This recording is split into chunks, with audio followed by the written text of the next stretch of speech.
Welcome, everyone. Welcome to our Bible class. Uh, not Bible class, Bible talk conversation as we get ready to talk about a very important subject. First, I want to just thank you for everyone for tuning in. Thank you for everyone who has been following, who has been uh, with us during the course of this journey with our Bible talk conversation for the last 6 weeks. Now we are about to go continue on as we prepare ourselves, going into September, which is, I know part a lot of people don't know this, but the month of September is Mental Health Awareness Month, and we are gearing up for that. And mental health is very important, and it's very important that we address the mental health aspect in the body of Christ, especially in the Black church. A lot of times, we notice in today's church, in our former churches, they do not want to address mental health. They do not want to talk about the things that are going on with the people, as far as saying that, oh, what they're dealing with is demonic. Some things is just really they need to deal with and have someone to talk to about, or some people just need medication for. Not everything that a person go through is demonic. Some things are passed down to them, as far as depression, as far as multiple personalities, things of that nature is passed down. That's if you ever go to the doctor, they always ask you, is there any have anyone in your family suffer from any type of mental health issues? They always ask you that. That's one of their health screening questions, because it's been a proven fact that this is those diseases is hereditary in families. So we just want to talk about that. But guess what? I have some very special guests on here today. I can't wait to talk to them on here today. I got my favorite ladies on here. I guess Pastor Chris, he tapped out on me. So guess what? I'm all by myself. I'm cool with that. I appreciate that, Pastor Chris. I ain't gonna blast him out right here on Facebook or YouTube or anything like that. Pastor Chris, you stood me up, but that ain't the point. We ain't gonna talk about him. Okay. We have Sister Kelli, we have Sister Kim, we have Sister Cece, and we have a very special guest. She's from the other side of the town. She's well, I'm not going to say light skin, but she is dark. She's close to dark skin as it can be, and I really appreciate her. Yep, and she rolled her eyes at me, people. And guess what? That's okay. We have our very own Sylvia Lloyd on here, and she's going to help us in this conversation on today. I greatly appreciate for her to coming on. She's going to be with us for a couple more weeks as we talk about different variations of mental health and helping people. We are going to give out her information. So guess what? This is what I'm going to do. I want Sylvia, tell the people about you. Hey y'all, my name is Sylvia Lloyd. Most of my social handles say Sylvia Marie. That's my middle name. I will go by both, but basically Sylvia. I am a social worker currently practicing therapy. So what I mean by practicing is that clinically my degree is in social work, which has allowed me to work in different areas. So I've worked in CPS, I've worked in crisis intervention, I worked in community mental health. Just currently right now, I am in private practice as a mental health therapist. I work with a group practice out of Belleville. Apparently the building is on the lake, but because of the pandemic, I've literally never seen it. So all of our services right now are virtual. And like Elder Carlton said, he'll get my information to anyone that would like it. But I just appreciate the invitation. Thank you so much again, Sylvia Marie, because that's what I'm calling you. I ain't calling you Lloyd. I'm calling you Sylvia Marie. That's why I've been calling you ever since. I don't mind. I actually don't mind at all. Okay, good. Because guess what? That's your name in my phone, and that's what it always will be. Okay. Anyway, back to that. Thank you so much for being on here. I see you in the comment section. Yes. What about several PTSD? Okay, but we're gonna talk about that as well too. All right. Let me just talk about this real quick because I just want to open up with these thoughts. Okay. I was reading. I've been doing some research on emotions and how it relates to how it drives us. And I was doing my own little private study at my workplace, asking people, do they believe their emotions drive them? Okay, Sylvia, do their emotions drive them? I'm not saying females. Okay, we're not gonna go there this week. I'm not even gonna mess with y'all this week. I not CC. Don't look at me like that. I ain't say that females are emotionally strong or they are emotionally driven. I'm not going to even say that. Okay, I'm not going to say males are emotional are emotional creatures. I'm not even going to say none of that. What I am going to say is everyone is emotional. Okay, everyone is emotional.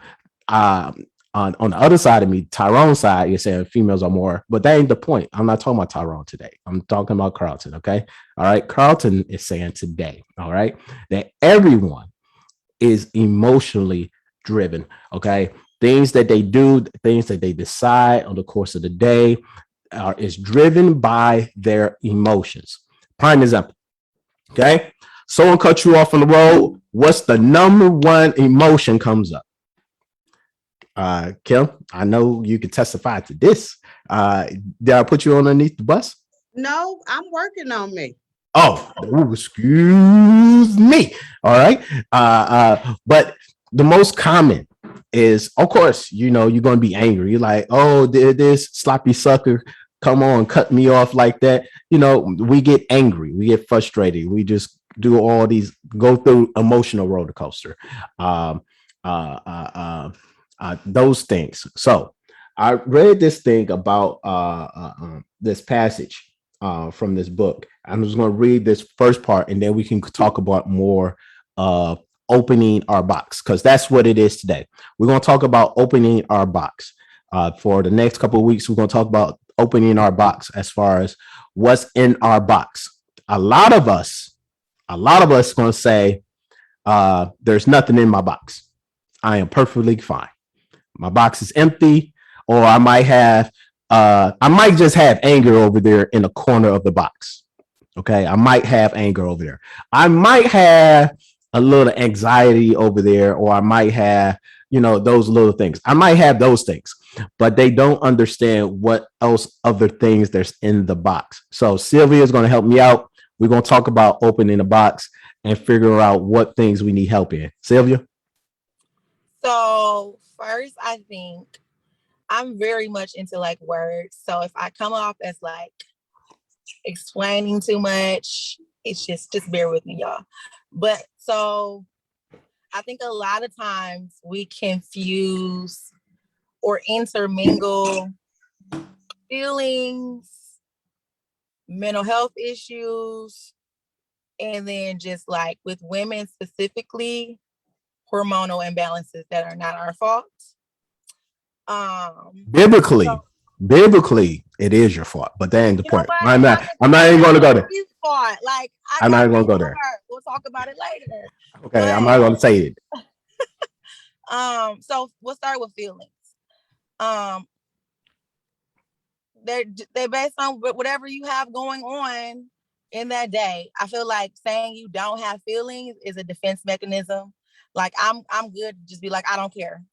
And I do care. That's my defense mechanism to say I don't care. But I care. Like when I go home at night, it's just like, oh yeah, that actually really did piss me off. Like that made me mad. Being angry is a feeling.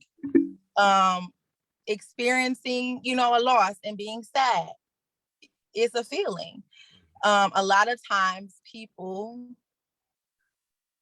don't want to express that for whatever reason. It's a couple of reasons. A lot of us were never given a safe space to express ourselves. We were just basically, fix your face before I fix it for you. Like that. Right, man up. Yeah, that transferred into adulthood. So now It's just like people get in a spot where they don't feel like they can really feel their feelings. So they don't. So it looks like just blatantly saying, I don't care about anything, which is very dangerous because you do care. Or you're constantly trying to numb yourself with various different things, like being overly busy, overeating, abusing substances, abusing other people because you don't know how to deal with your own anger. So like externalize, instead of addressing how you actually feel, you're just externalizing everything instead. Um hold on 1 second, because you open up a lot of different things. So okay. let's go back. Let's go back of defining your feelings, defining what is mental health, and defining what we call that. Well, we'll call that a mixer, because we get them all confused, or we don't really define it very well. So let's go ahead and just break that down, because a lot of us, well, can we say this? A lot of us have grown up in the household, well, in the Black household, where it's hard for you to express how you feel. Okay. Some of us have those grandmothers where they didn't take no mess, or they say, don't talk back, or allow you that avenue to express how you feel.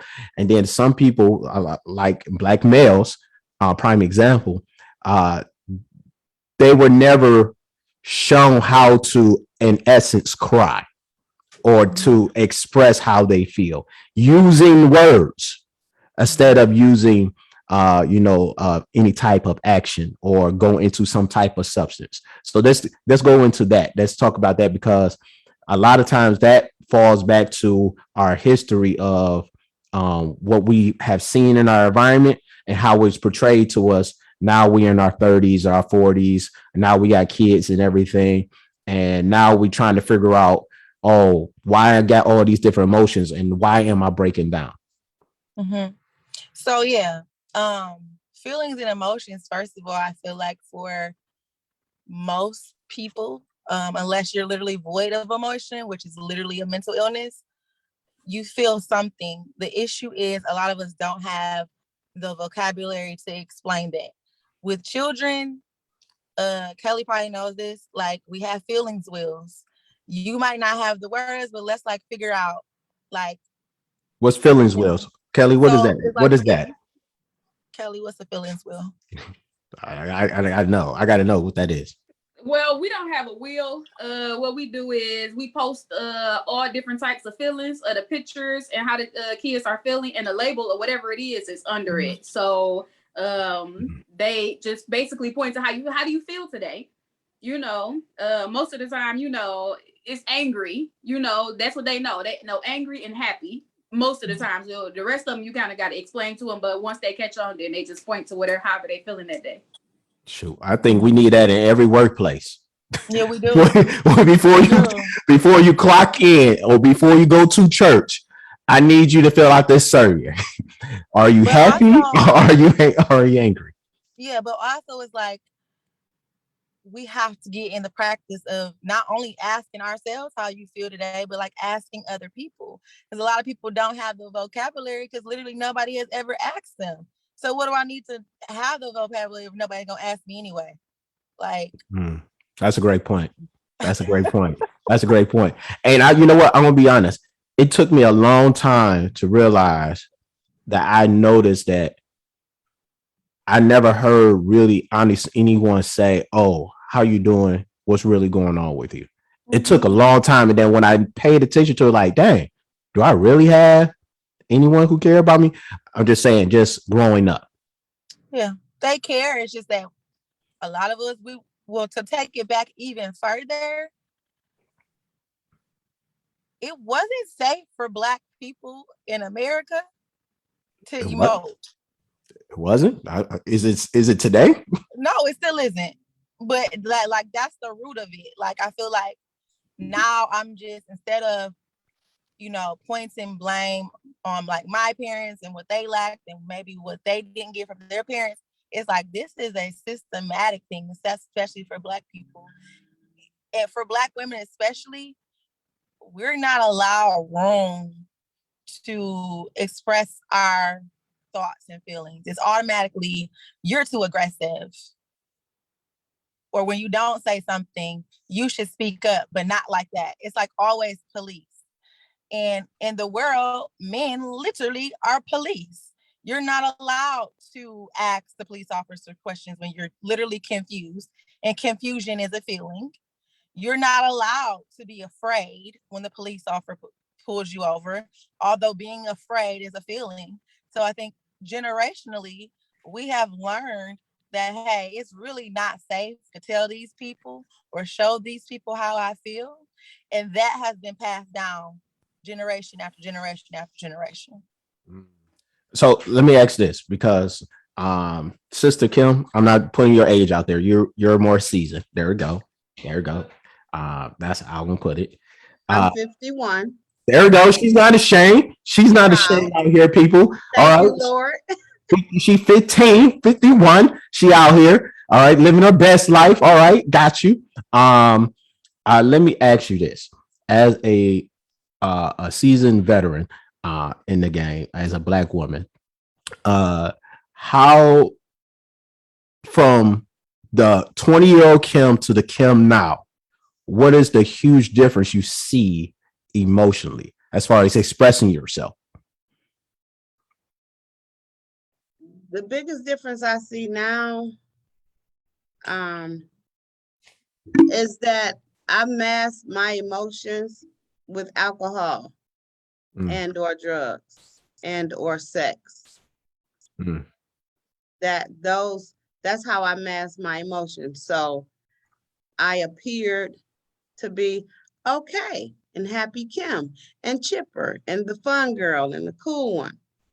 You know what I mean? That's how I learned. And I feel like my brothers and sisters were older than me and they were busy doing their thing. And it was almost like I remember Minister Nakia preached a sermon called Who Dropped You? Basically, you know, and it made me think like, wow, like I did not raise myself, but I feel like I had to handle and deal with my emotions on my own, because there was no one there to help me to navigate through, or to say, you know, like you said, Sylvia, how you feeling or what's going on with you. Like my mom checked in with me as a little girl. I can remember her picking me up from my sister's house and she would be like, how you doing? Or how you feel, or what you thinking about? And I used to be like, nothing. And she'd be like, you're not thinking about nothing? I'm like, no.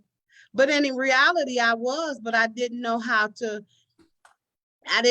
say that. And she didn't know how to go further to pull it out of me. And so that was my story. Sylvia, do you compare, just do a comparison between our Caucasian brother and sister to our our Black families? Would you say there's a huge difference as far as emotional support between the two cultures?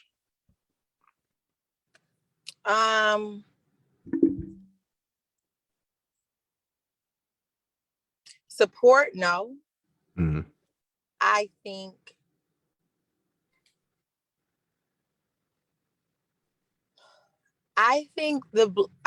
us as Black people just expect a lot of each other. It's almost like we sometimes police ourselves. Like I would say, from the Caucasian children and families I work with, we've all seen it. You know, little Billy is allowed to like literally fall out in the grocery store. Whereas Tasha gonna get snatched up most likely. Or she gonna get slapped up. She gonna get slapped up, okay? And that's where it starts. And it's not saying either one is wrong. It's just saying, I feel like you're starting at a young age setting the precedent that you're not allowed to feel your feelings. Because at the end of the day, you're not mad that they fell out. You're mad that they fell out and they're embarrassing you. Mm-hmm. So that's more about you and less about why they actually fell out.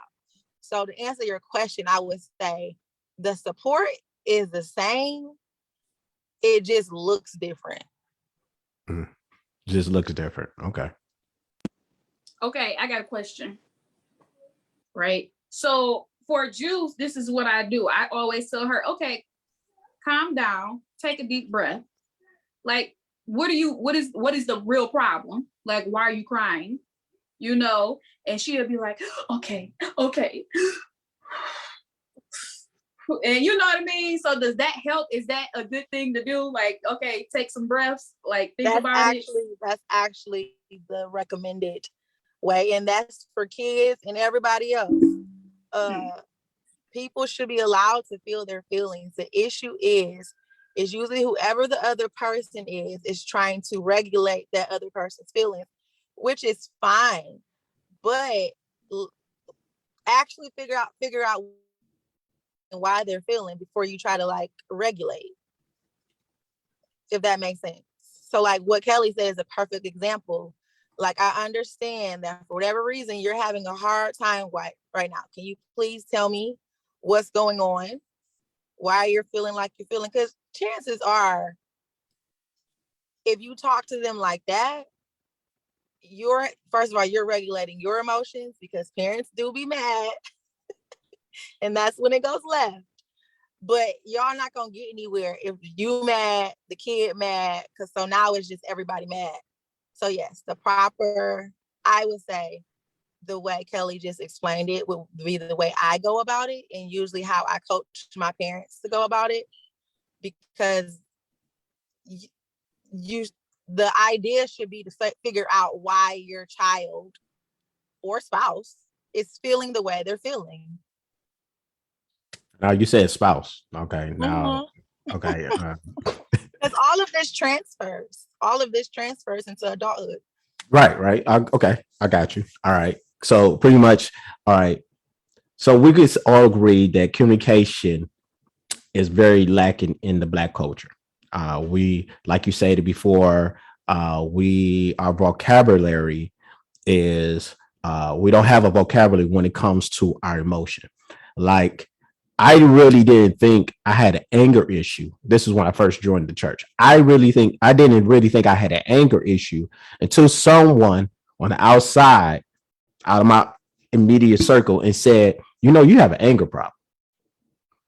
And I took an offense because of the fact I didn't see it was an anger problem. It was because it was something that I thought I'm supposed to do when I'm dealing with something on the inside of me that I did not know how to express. So with that in saying, how can we're going back to knowing the difference between your feelings, your emotions, and knowing the difference between mental health. How can we really define line, getting back to the basics? Because a lot of us, when we hit our early adulthood, in the mid strive of our adulthood, having families, now we are asking ourselves questions like, thinking back and said, why I never dealt with this in my earlier years.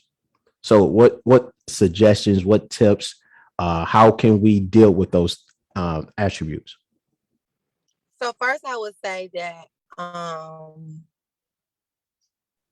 everyone has mental health. So under the umbrella, whatever falls under the umbrella of mental health is like your emotional well-being, your feelings, your emotions, your trauma, all of that stuff is your mental health. Everyone does not have mental illness though, right? And I think in our community specifically, we get that. That's what we get messed up the most or confused the most. Because, we've all heard it. Somebody that is like kind of just weird or doing whatever, oh, they are schizophrenic. Well, no, they're not.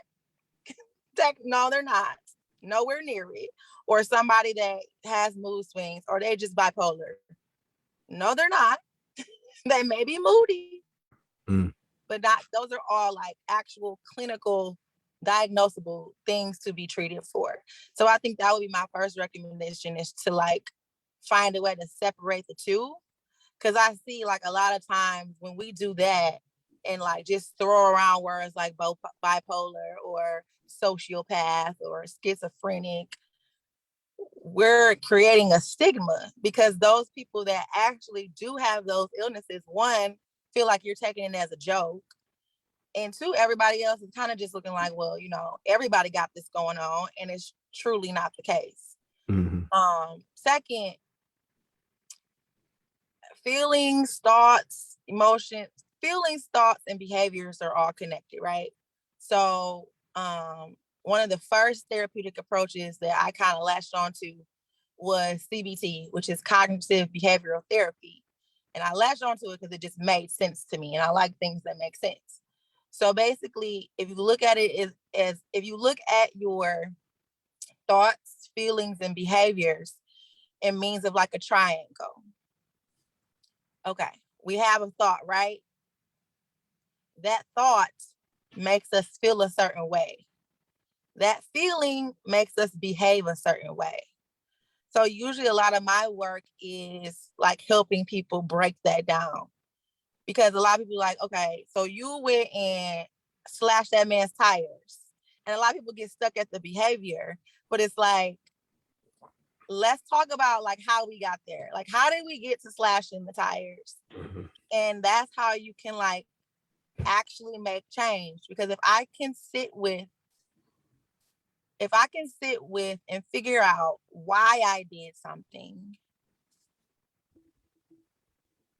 I can try to prevent the trigger in the future, if that makes sense. Because I think a lot of times we just literally just deal with the behavior and we never really deal with how the person got there in the first place.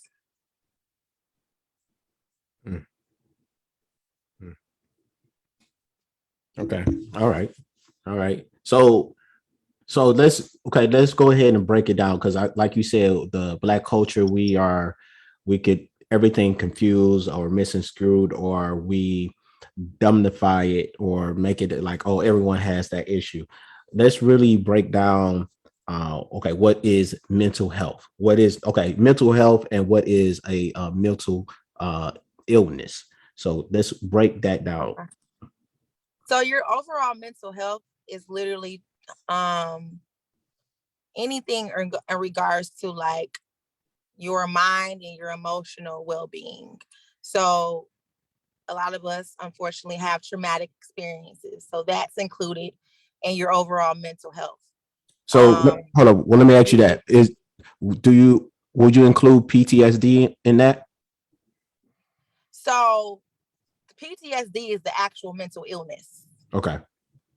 The trauma that you may have experienced is what led to the diagnosis of PTSD. Okay. So yeah, your overall emotional health, now they're throwing around emotional intelligence. I rock with it, but I think that's another story. But your overall emotional well-being, how in tune are you in with yourself? How in tune are you in with the feelings of people?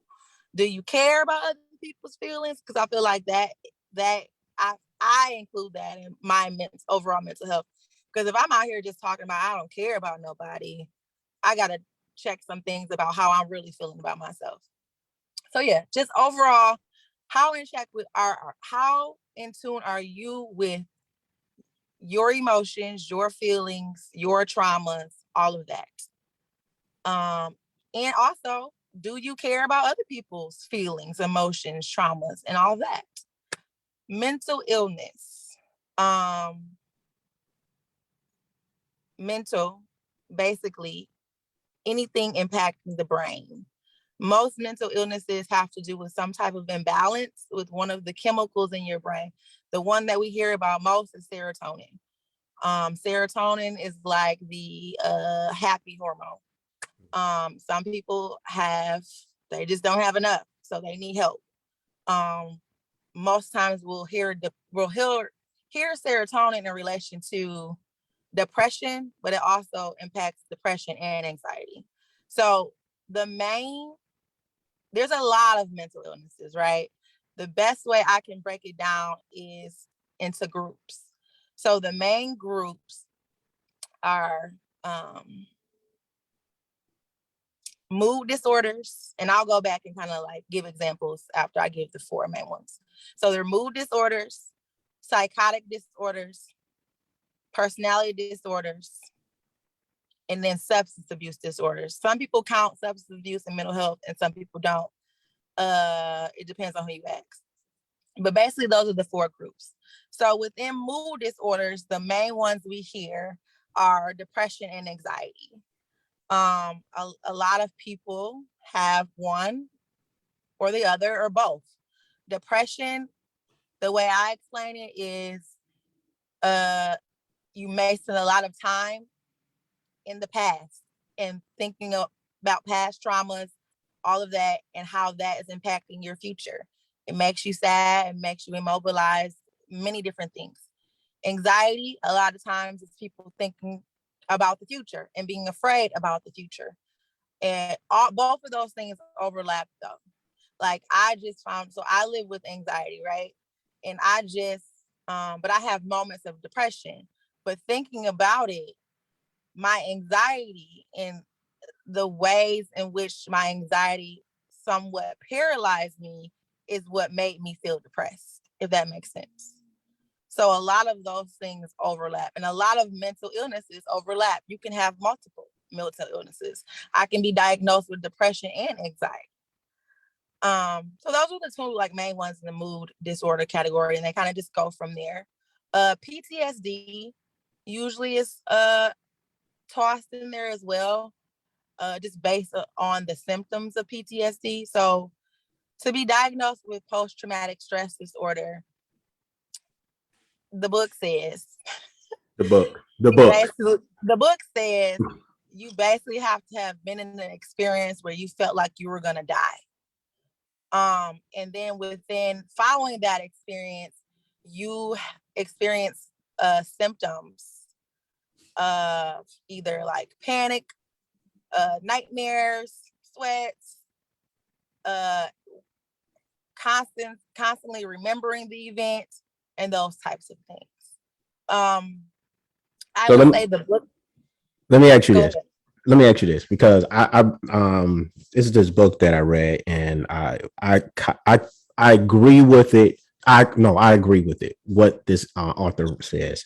The author says that every Black male is suffering from PTSD, because the simple fact, they are, I'm going to say the Black community. The Black community is suffering from PTSD because of still dealing with the oppression of the systematic of things of ruling that's over us, how things is stacked up against us, how we always in a constant battle of trying to better ourselves, but at the same time feeling like we are not succeeding, comparing ourselves to our counterparts. Referring to our counterparts, or we are talking about the Caucasian Indians, whoever you want to pick, always comparing ourselves. And that our thought process every morning, and when we wake up, is I got to be better, twice as better than the other person. How you feel about that? So I think we have to be careful, because I agree with a portion of it, but we have to be careful of how we label it, because our Black men dealing with some type of trauma response, yes. So what I feel like I hear you talking about is a trauma response. So a response to how you've been treated based on the things you've had to experience, and not necessarily PTSD. Are some of you experiencing PTSD more than your counterparts? Absolutely. And I made sure to say what the book says versus what I actually believe, because I have had to sit in meetings and defend why I think Black men and Black women qualify for a PTSD diagnosis, because literally they don't think if you didn't experience some type of natural disaster, or were in a war zone, or in a car accident, your trauma doesn't count. But they don't understand that a lot of us grew up in war zones. Like, it was never okay or natural to see a dead body in the street. It was never okay or natural to grow up in a bando. Like, it was never okay. It was never okay to fear who was going to be coming in and out of your house, or who was going to be coming in and out of your bedroom. Like, those things were not, to me, in a lot of those situations, a lot of us literally did think we were going to die. So how does that not qualify as PTSD? There's a lot of us that jump when we hear gunshots or anything that resembles a gunshot. That is PTSD. So let me ask you this, because I know you said it dealing with, they label as like serving in duty. What else? Other trauma? Natural disaster, and what else? It was the third one. Car accident. Car accident. So, and it's a few more, but they're real generalized. Okay. So they playing it safe. In other words, it was playing it safe. So I would say, I would label as being molested, being raped, being forced to be a prostitute, which is a big issue in Metro Detroit area. You're right. Being yes, sex slavery. Yes.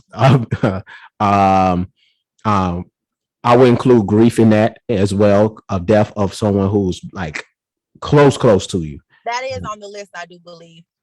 Okay. The book, the text. In the text. Okay, good. All right. Yeah. Because with the grief aspect, I know a lot of people who still suffering from when grandmother died. You know what I'm saying? They still got those issues they're dealing with. Okay, I still miss my grandma. I wish she was here, or my mother was here, or XYZ. I will include that into the PTSD, but you say it's in the book. So how can we, as a culture, as a church, they say as a church, help deal with the PTSD as with the people of God? Because they don't see themselves as saying, I have PTSD, or I'm dealing with all this baggage of different things that have happened in my life, how I feel. First of all, knowledge how I feel, knowing how I feel, and what words to use on how I feel, and dealing with the simple fact of now coming together into a household faith, working with others that I do not know nothing about. I think the buzzword now is for everyone to be trauma informed. So I would say that for the church as well. You can't do what you don't know. Pastors leadership needs to prioritize being trauma informed. And what I mean by trauma informed is actually being knowledgeable about what your constituents may be dealing with. You might not fully ascribe to whatever, but at the end of the day, these are things people are dealing with. And a lot of leadership is just, they either just intentionally tuned out or have just dismissed it. But I think the goal should be for the church to be trauma informed. So for us to have more of these conversations, get more people in line and empowered to support people. Because honestly, the way in which congregational care is set up in a lot of churches is literally just supporting people that either lost a loved one or are in the hospital. And that's it. And that's it. But it. Congregational care is like checking in with people like right now facing evictions. Congregational care is checking in with somebody that you know has a mental illness and isn't taking their medication. And you can see them spiraling on social media right in front of your eyes. Congregational care is checking in on people when you know they have harder times. Like, a lot of people have hard times in the colder months, and that's because in Michigan we live in a cold weather state where we don't see much sun between November and March. Trauma informed looks like not triggering people in church. Mhm. There's so many people that, especially when you have PTSD or anxiety, it's just like, well, I just need to sit out and watch service from wherever other than being in the sanctuary. And people get torn down about that. It's just like, I'm doing something and I feel like I need to protect myself, and that's not even appreciated. Mhm. And so it's just like doing better about actually meeting people's emotional needs. Okay, let me ask Kim and Kelli, from your experience. I'm not referring to word or anything like that, just referring to your experience. And Sylvia, you can answer this too. When it comes to the church, do you believe there are great support in your uh, dealing with your trauma, your day-to-day emotional needs? And what can the church do, improve in that area? Okay. You want me to go first, Kelly? Kelly's going to be politically correct. I would say, because as you guys were talking, I was thinking, and I'm like, Lord, how do I say this without being offensive? Because it's never my intentions. So I'll just say, because we're just having discussion, conversation, right? Yeah. I think that the church, the pastor's job is to preach Jesus. And I think that when we say deal with, like I'm dealing with the death of this, or I'm dealing with, those are just words. Like Sylvia said, what she likes words. Those are words, because a lot of times we don't deal with it because we don't know how to deal with it. We don't know what information that we're supposed to even obtain. We don't know where to go. Now, so I can say I think the church can help as far as finding people, licensed people such as Sylvia, things like that.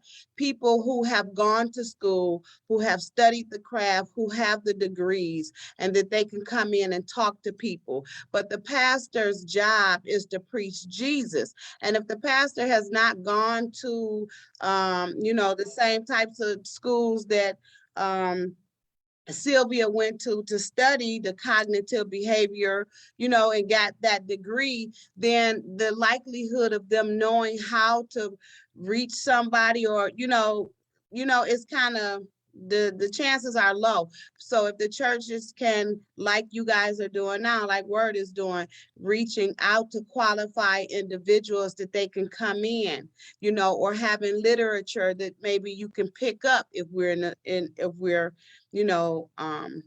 actually going into the church. I think that would be good, but I think that people don't deal with it, or deal with it like, what does that mean? Because for me, I had to go and seek a therapist, someone who was qualified, someone who has studied and all of those things, to know, like Sylvia said, the thoughts and the feelings and the behaviors, because sometimes I don't even know. And it wasn't until I talked to, and I have a therapist, and it wasn't until we dealt with, I went for her for grief, but I asked her what was her degree in, and she has the same degree as Sylvia. And so with her degree, she's able, that's how we talk about the feelings and the emotions and the thoughts. And that is how you deal with it.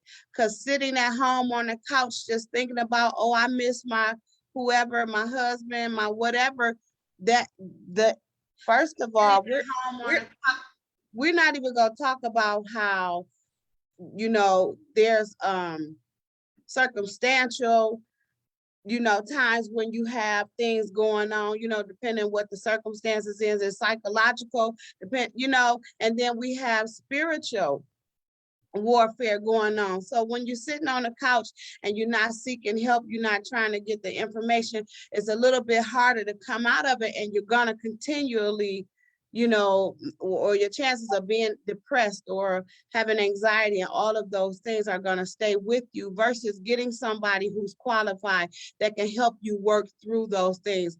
Because it wasn't until I saw the therapist that I'm even learning at 51 who I am, what I like, what I don't like, what I will accept, what I want, and all of those things. So that's my take on it.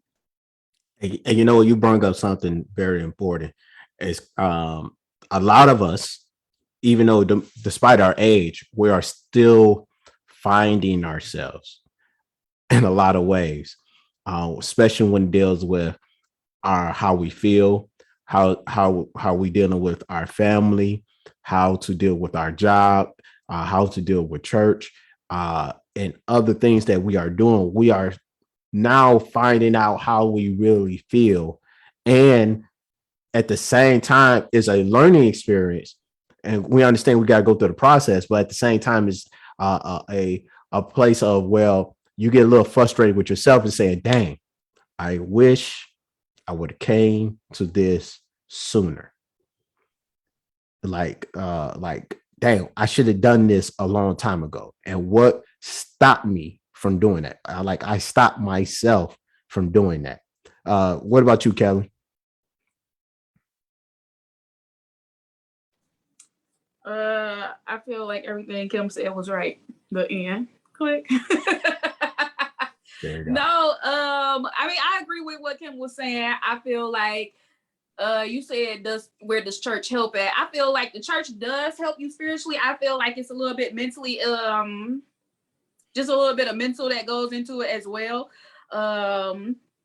As far as like, okay, you gotta encourage yourself to get up off the couch and like keep on going and keep moving it, you know what I mean? Or like, okay, my spirit side, but then my human side, that's my mental side, and I need extra help with that. Like I need, like, okay, and where do we, of course, like Kim was saying, I feel like the church could help and do better, as in like bringing people in to talk to, or even people being able to schedule and have a session instead of the person trying to have a session with the pastor, like have a session with the counselor, you know what I mean? Like, cause that just might really help.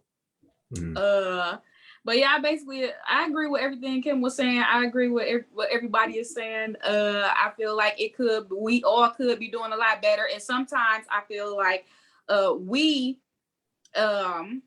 like even the people of, people in church, some people be funny acting, but the people who can, make sure you go around and you checking on people, and that helps people, you know what I mean? It helps our mental, just being able to talk to somebody. Okay, well, let me just get this out. I ain't really trying to ask for your feedback, but let me just be able to talk to you right now, because I need to be able to get this off my chest, even if I don't have, like, we don't have a counselor, we don't have somebody to help us. But yeah.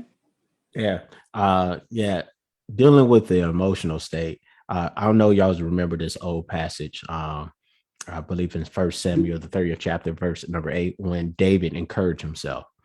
You notice that he had to find it deep down in himself and find that within him. But everyone forget the history of David before we got to that point. You remember, David he was suffering from PTSD when he was a child. He was dealt with from his family, kicking him out, treating him as an outcast. You know what I'm saying? Dealing with a father that never really recognized him. And then he had these other issues, proclivity issues. But when he got to that point where we find David, when he encouraged himself, we forgot the history. It took time. It took a learning curve. It took learning life lessons to get him to that point. Even though his friends, the people that he worked with, who he battled with, wanted to kill him, he had to go into a place. And we must know our place and know and when to recognize, saying, okay, I need to encourage myself, but also I need someone to talk to. Even God himself said, take this cup away from me. Y'all, everyone forget that. Everyone forget that Jesus had a moment, that human moment, that he was like, take this cup away from me, Lord. But if it's your will, let it be. And a lot of times in our life lessons, we have to learn how to hand things over. Handing things over does not mean always hand it over to your pastor. Say, hey, pastor, hey, can you help me out with this? I strongly agree. And I really want everyone to seek a therapist. I would like for everyone to go see Sylvia. Have that one moment. Have your 45 minutes on the couch or in the chair or just a Zoom call, wherever the case may be, to get what you need to get out of you. Because we carry it. And it builds up. And it builds up. And it builds up. And it builds up. The next thing you know, we explode. Or we have a mental breakdown. Like literally shut down. Or we become what Sylvia talked about earlier, numb. Like, I don't care about nothing. I don't care about your day. Don't ask me how my day is because I know you don't care. That's a dangerous place to be in. That place of numbness. That place of autopilot. Dangerous. Can Go I ahead, say Sylvia. one thing? Go ahead. I was just gonna say something I read and I wrote down, like it has just stuck with me all day. And it says that the enemy is an opportunist with his tactics, and he strikes in our areas of weakness at our lowest moments. And so when you're going through all of that anxiety and depression and grief and mental, like all of it, especially anybody who's experienced loss, like it is a roller coaster. It is not fun. It is a nightmare. It is a lonely place to be. It is, and you really, I feel like you really need to reach out or, to get help. It's not weakness. You're not weak because you ask for help or because you need a therapist. What you're saying is, I want somebody to help me work this out because I can't figure it out on my own. That's it. I agree with what Kim and Kelli said, and I would say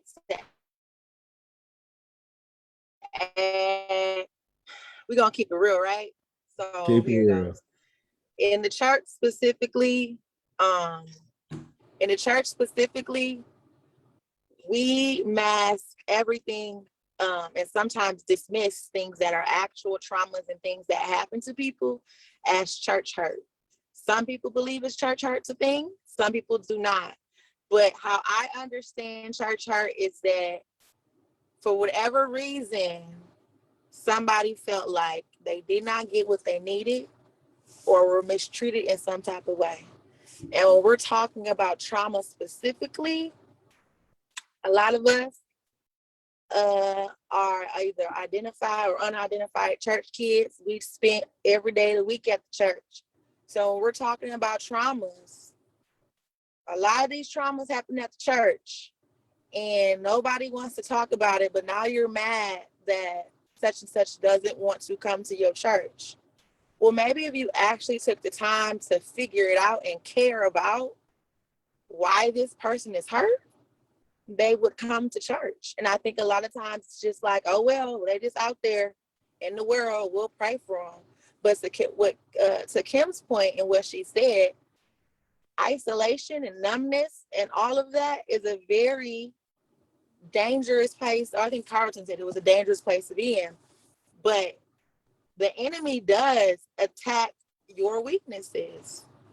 So if I'm already dealing with a mental illness, like me, I'll use myself. If I'm already living with anxiety and the enemy knows this, right? That's what the enemy is going to use against me. The enemy attacks me most on Saturday nights. Right before worship. Yeah. You know you were trying to go to. If you keep me up all night, then when the alarm go off, I'm going to be tired. Then I'm going to be rushing. Then I'm going to be more anxious. I'm probably going to get some espresso that's going to make me more anxious. Then I'm in the church looking crazy and bewildered and disconnected. Like all of these things matter. I think the church just needs to do more about being more inclusive. Does prayer work? Absolutely. Does corporate worship work? Absolutely. But therapy works too. Medication works too.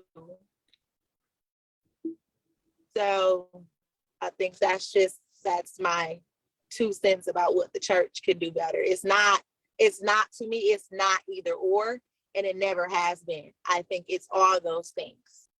Mm-hmm. Mm-hmm. I agree. We are coming to an age where we are not like I see in the comment section. My mother put, and I'm just paraphrasing, where she says, if you look like you had any type of like you going through something, any trouble, like dealing with anything before you walk into church or walk into the sanctuary, you'll get in trouble by someone else.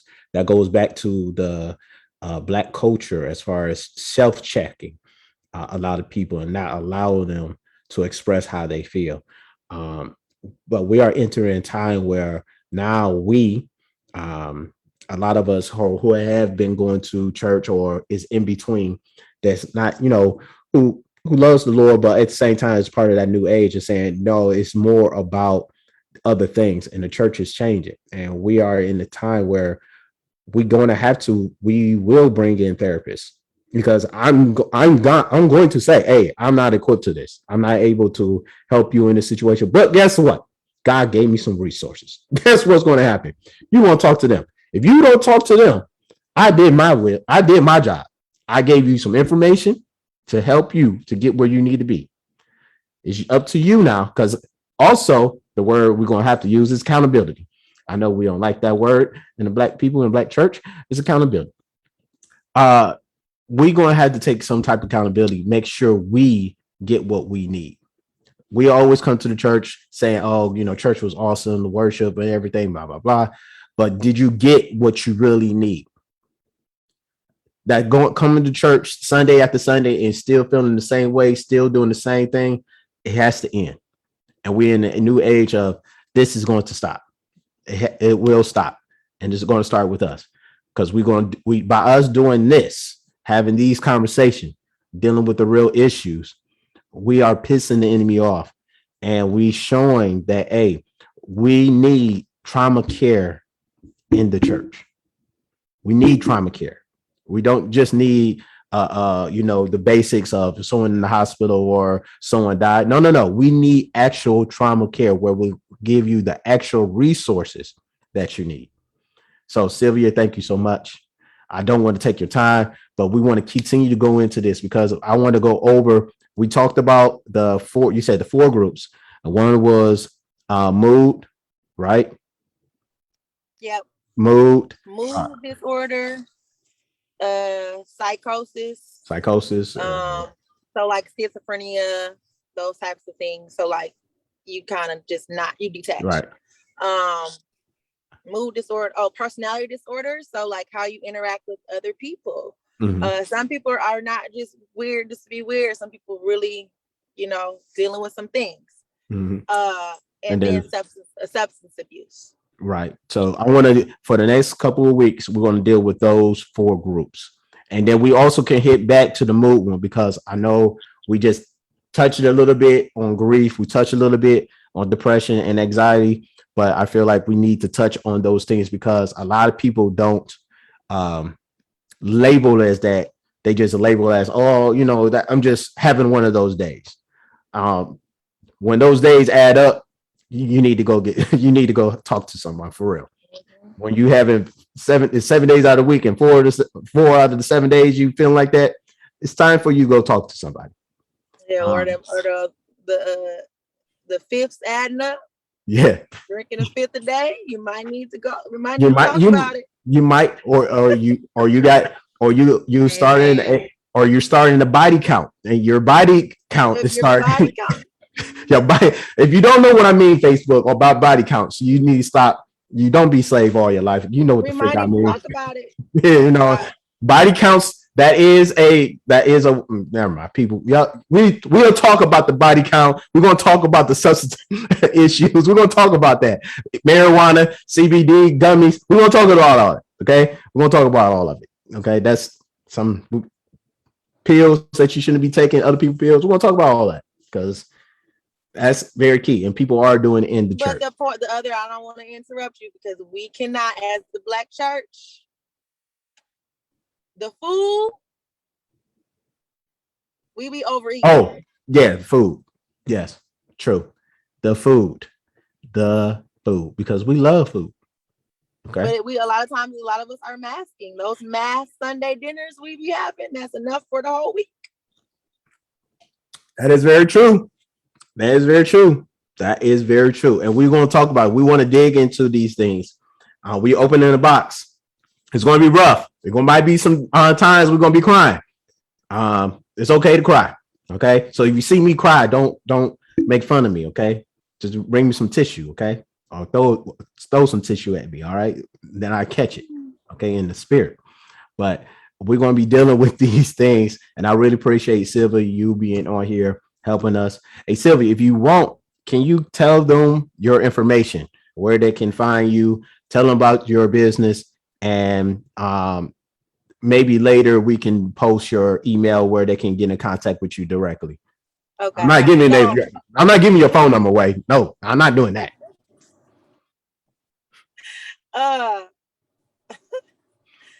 I guess this is gonna be a time announcement, but my career is actually taking a transition. So right now I am in private practice. And I probably would share like the actual information and all of that in the comment section. I work for Sankofa Life Solutions, group private practice. I see all my clients virtually currently.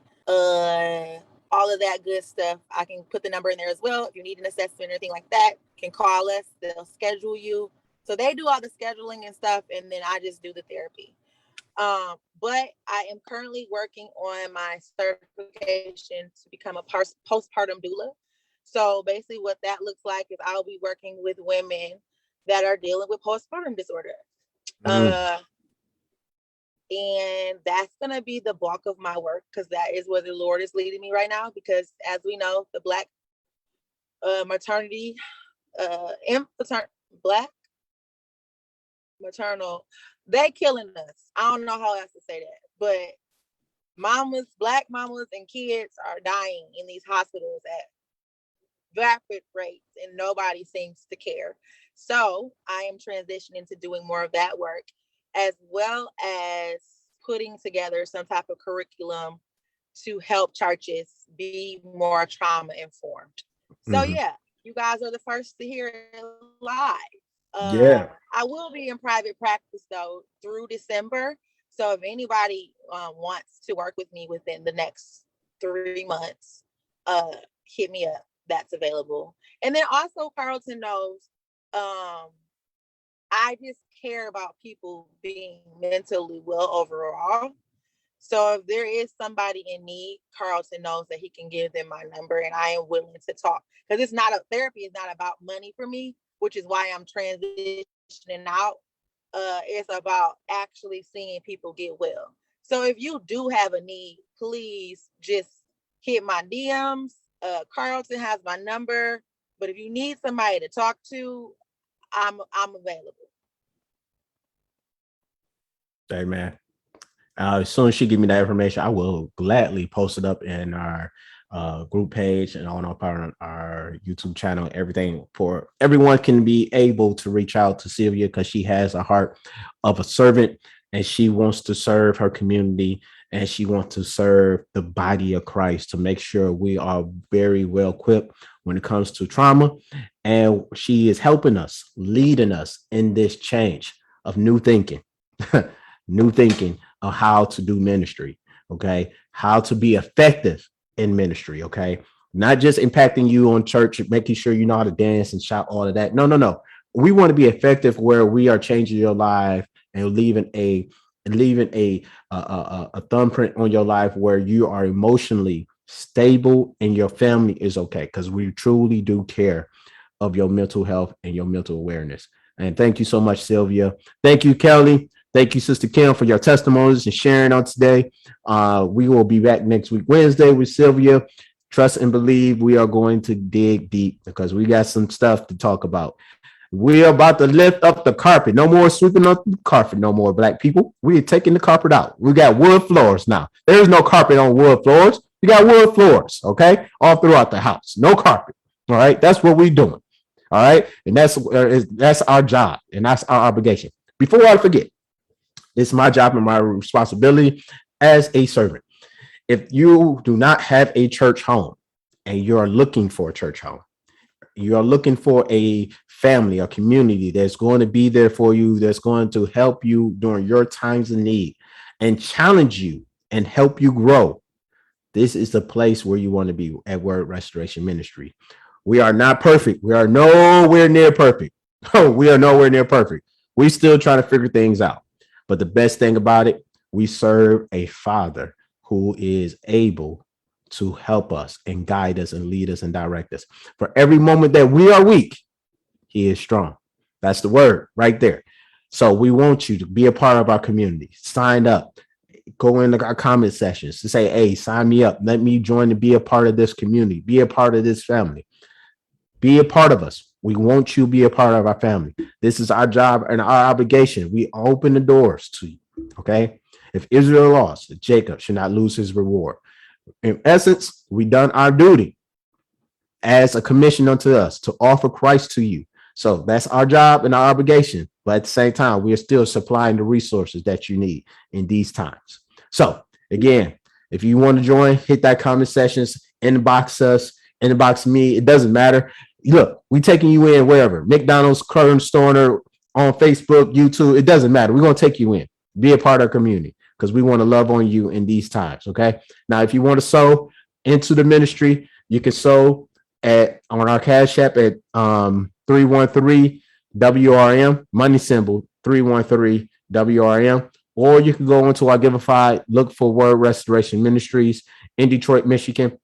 Not in Houston, Texas, not in Iowa, not in Wisconsin, but in Detroit, Michigan, because there's only one in Detroit, Michigan, and that is us, okay? On Giveify, look for us and sow your seed. Be a blessing to us. And please don't forget this Sunday, we are going to worship, and we are passing out book bags, school supplies for your children for this upcoming year. Yes, the kids are getting out your house. Yes, praise God. God is good. I'm telling you, he's good in these days, okay? Everyone out the house. If I'm leaving, everybody leave. Guess what?